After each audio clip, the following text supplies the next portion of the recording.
একজন পণ্ডিত বলেছিলেন, মানুষের প্রতি মানুষের বিশ্বাস যখন কমতে শুরু করলো তখন দরজার আবিষ্কার হলো। মানুষ যখন বিশ্বাসের উপর আঘাত করতে শুরু করলো তখন তালার আবিষ্কার হলো। আর মানুষের উপর থেকে মানুষের বিশ্বাস যখন একেবারেই উঠে গেল তখন সিসিটিভি ক্যামেরার আবিষ্কার হলো। একজন দুর্বল পুরুষ কখনোই শক্তিশালী নারীর সঙ্গে কিভাবে আচরণ করতে হয় তা জানে না। একজন শক্তিশালী নারী কঠিন নয়, সে কেবল সরাসরি কথা বলে। সে অহংকারী নয়, বরং সত্যভাষী।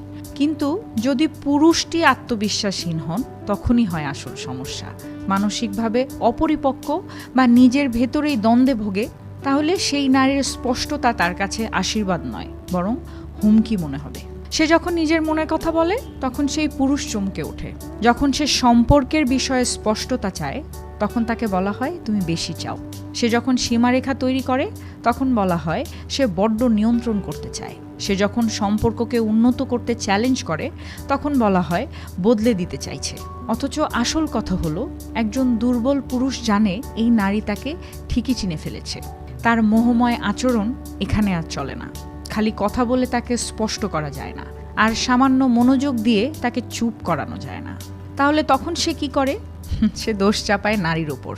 নারীর আচরণ, তার স্বাধীনতা, তার প্রত্যাশা সব কিছুতেই সমস্যা খুঁজে বের করে। কারণ এই স্বীকারোক্তি দেয়া হয় যে সে আসলে এই নারীর জন্য প্রস্তুত ছিল না। তা তার ইগোর পক্ষে কঠিন।